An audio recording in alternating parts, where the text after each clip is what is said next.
Hello everyone and welcome to the third video on formulas. In this video I will take up a few word problems and show you how you can solve these problems using formulas. To begin, given a word problem, we take 4 steps to solve it. Step 1, find a formula that models the problem. Step 2, solve the formula for the unknown. Step 3, substitute the given values into the rearranged formula from step 2. Now make sure that you check the units before you put those numbers in, because often it is the case that a certain formula works with values that have certain units. If your units are not the same, the units in the given values, if they're not the same as the ones that the formula requires, then you can change the unit before you put the value into the formula. And then once we've put the values into the rearranged formula, we evaluate the unknown. Don't forget to write the unit at the end. Okay, to illustrate how this works, let's take a look at a few word problems. Problem 1 says the temperature is 295 kelvins. Convert this to degrees Celsius. Okay, so we find the formula that models the problem. Now, where do you get the formula?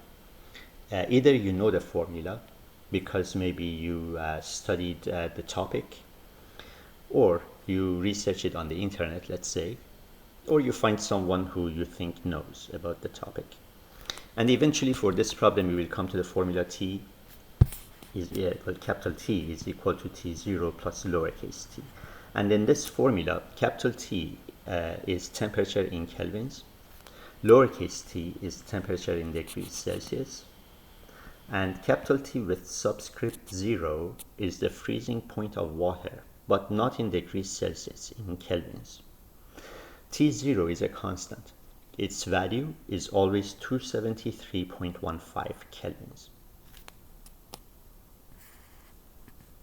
Alright, now that we have the formula, we solve the formula for the unknown. In this case, the unknown is the temperature in degrees Celsius, so that's lowercase t. We solve the formula for the unknown, switch sides, then solve for the term that contains the unknown. That would be lowercase t. The term containing T0 is being added. We move it to the right side and subtract.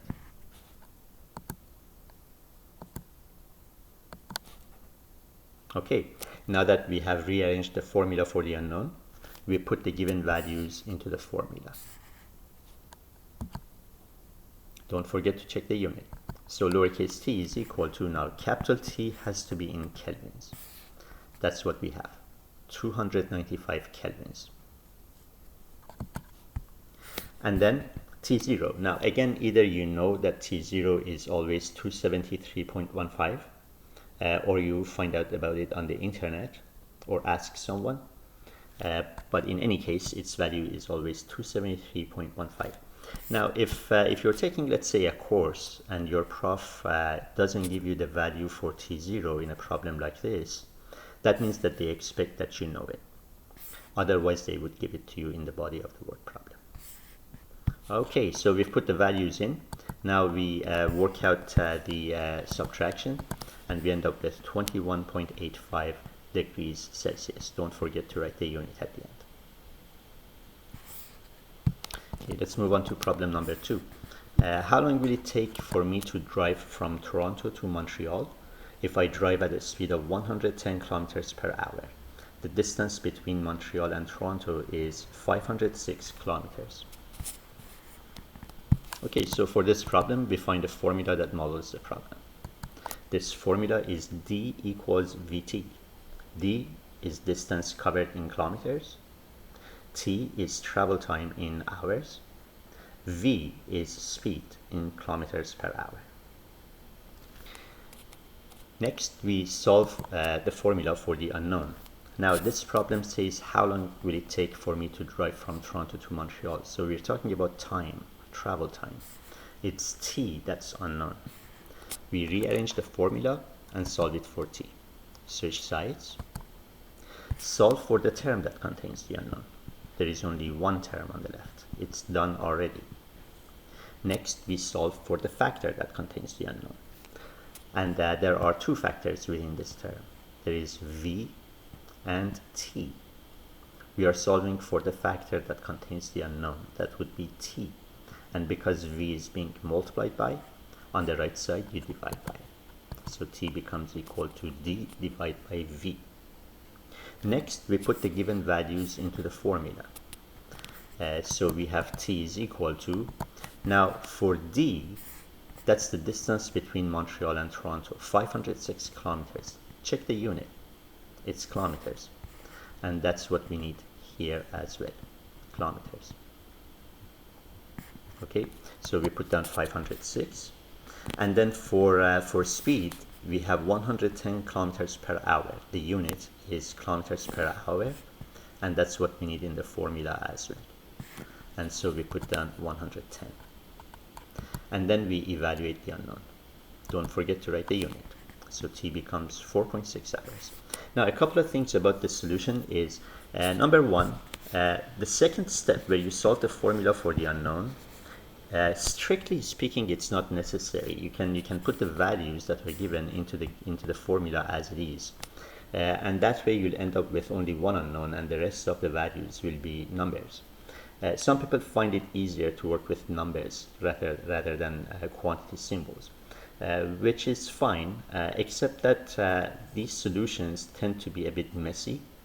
A lot of information that's neatly organized here will not be so apparent in the approach where you put the numbers into the formula right away. So for these reasons, and there are other ones coming our way, I highly recommend that you learn how to rearrange the formula.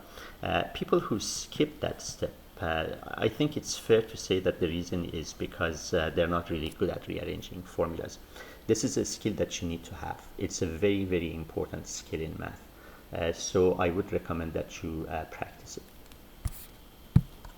Okay, let's move on to problem number 3 now. A spherical tank has a volume of 132 cubic meters. What is the radius of this tank? So here we are looking for a formula that gives us the volume of a sphere. And again, either you know what that formula is, or somehow you'll find it, and you'll find that the formula is V equals 4/3 pi r cubed, where V is the volume in cubic meters, and r is the radius of the sphere in meters. What's missing in this problem is the radius of the tank, so r is missing. We're going to solve for r. Switch sides. Then you notice that 4 is being multiplied by. On the right side, we divide by. Same thing with pi. It's being multiplied by here. We divide by it on the right side. 3, though, is being divided by. So we'll move it up and multiply by it. Okay, so we end up with r cubed is equal to, now we put 3 times v on the top. That's 3, which is being divided by here, moving up and multiplying. And then 4 and pi, which are being multiplied by here, move down and we divide by them. Okay, we still have to find r. So far we have found r cubed. And as we discussed in an earlier video, to deal with a missing base, you use roots. In this case, it will be the third root of 3b over 4 pi. Okay, now we substitute the given values into the rearranged formula. And again, don't forget to check the unit. Here the volume is given as 132 cubic meters, and we need cubic meters. So we put the value for volume as 132. And then work it out. Work out what's under the root. And then take the third root. Now, how do you take the third root? On a calculator, and unfortunately calculators use different kinds of notations to deal with the operations in math, but some of the common ones, including the one I have on this one, for this problem, if you want to take the cubic root, we enter 31.5. Now in this particular calculator, this is a sort of like a advanced calculator for people who are very familiar with math, and they provide you with only one button for for exponents, and if you want to take roots, you have to change your root number. You have to play with the root number and turn it into an exponent. For a third root, the exponent is 0.33 repeating, it's 1/3. On other calculators, it's easier because they have dedicated buttons for the cubic root, or sometimes a general button for any root. So in any case, here I'll raise this to the power of 1/3. A few digits, it's a repeating kind of a digit, and we end up with 3.158. And if we round it to, let's say, 3 significant digits, we'll get 3.16. So R is 3.16 meters. Okay, problem number 4. An object initially at a distance of 110 kilometers per hour, my apologies, at a distance of 110 kilometers from an observer is moving away from the observer at a constant speed. After 1.5 hours, the object is 235 kilometers from the observer. Calculate the object's speed. Okay, for this problem, the formula that models the problem is d equals d0 plus vt, with d0 being the initial distance, d is the final distance, v is the speed, and t is travel time. Now, I have mentioned in an earlier video that how this formula works. And here I won't spend time on that. You can take a look at the earlier video to find out what the formula is trying to talk about. But I would like you to pause the video and try the rest of this problem, try the rest of this solution yourselves, and then take a look at the solution that follows. Okay, so here's the rest of the solution. Solve the formula for the unknown. In this case, we are looking for the speed, that's v. Switch sides. Solve for the term that contains the unknown. Solve for the factor that contains the unknown. Now substitute the given values into the rearranged formula. As usual, make sure that you double check your units to make sure that they are the same as the ones that the formula requires. Okay, so for d, which is the final distance, we put down 235 kilometers. The initial distance is 110 kilometers. And the time is 1.5 hours. Now we evaluate the unknown.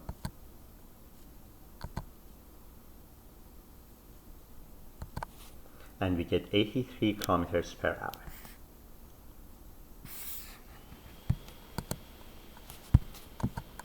Okay, problem 5, this is the last one for this video. We started with 32.4 grams of a radioisotope and have 12.1 grams left. How many half-lives have gone by? Okay, the formula for this problem is mass left equals 1/2 to the power of n times m0. This is a formula that I will be talking about in more detail in a video coming up. So here we just leave it at that. This is the formula for the problem. M is the final mass, of course, the mass that you're left after some time has gone by. M0 is the initial mass of the radioisotope. And N is the number of half-lives. Okay, solve the formula for the unknown. We are looking for the number of half-lives. That's N. So here what we do is we take division by 1/2 to the power of n, noting that there is only one term on the right side, by the way. So we are looking at factors. We take 2 to the power of n, which is being divided by here, and move it to the left and multiply by that. Meanwhile, m, which is being multiplied by on the left, moves down and gets divided by. Now, because n is a missing exponent, we use logarithms.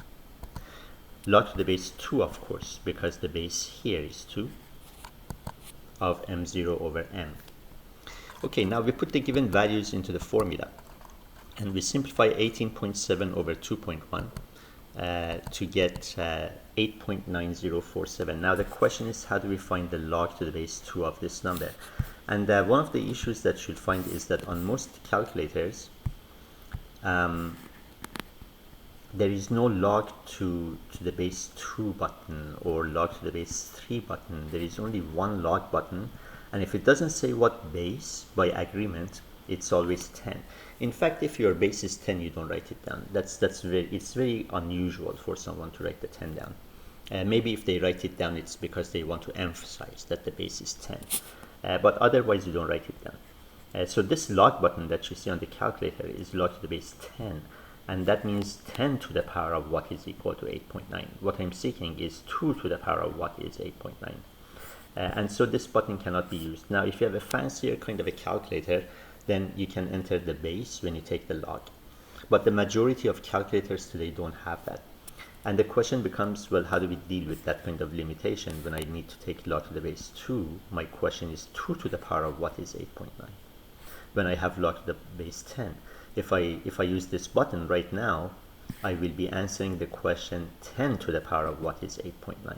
I want 2 to the power of what is 8.9. Now, fortunately, there is a kind of an identity with logarithms that tells us that if you're seeking log to some base, let's say 2, of a number like 8, you can change your base. If the base is 2, you can actually change it to base 3 if you want. You see this letter B here, these have to be the same. So you can take log to any base that you want of this number, which is 8, on top, and then take log to the same base as the top of 2. Okay, how this is going to help us is that because we have log to the base 10 on the calculator, we choose B to be 10. And therefore we get log to the base 2 of 8 is log to the base 10 of 8 divided by log to the base 10 of 2. And because 10 is usually not written down, we just say log 8 divided by log 2. So that's the kind of thing that's the kind of relationship that I can use to work out log to the base 2 of 8.9047. Now we want to find log 8 and then divide it by log 2. When it comes to finding the log, depending on the calculator that you have, to work out, let's say, log 8, you may have to enter log, hit the log button first, then enter 8, or the better calculators take the argument and then specify what needs to be done on it. So on those ones, you enter 8 first, and then you hit the log button. And here's what I have. That's the kind of calculator that I have here is one where I have to enter 8 first, and then take the log. So right now I'm looking at log 8. That means 10 to the power of this number will be 8. We divide that by log 2. And keep in mind, on this calculator I have to enter 2 and then hit the log button. Okay, so what you're looking at right now is log 2. This is not the final answer. We divide it by log 2, and now to get the final answer, log 8 divided by log 2, you hit equals. And we get 3. And that does work. If you try 2 to the power of 3, you get 8. So 2 times 2 is 4, and then 4 times 2 is 8. Okay, now armed with this, I'm going to work out log to the base 2 of 8.9047. So in the calculator, I'm going to enter 8.9047, then take the log, divide by 2 log. Don't forget equals. And we get 3.15 if we round it to 3 significant digits. Okay, so our final solution then is 3.15 half-lives. Okay everyone, thank you so much for watching this video. Take care, and I'll see you in the next few videos where we talk about relationships between quantities in formulas.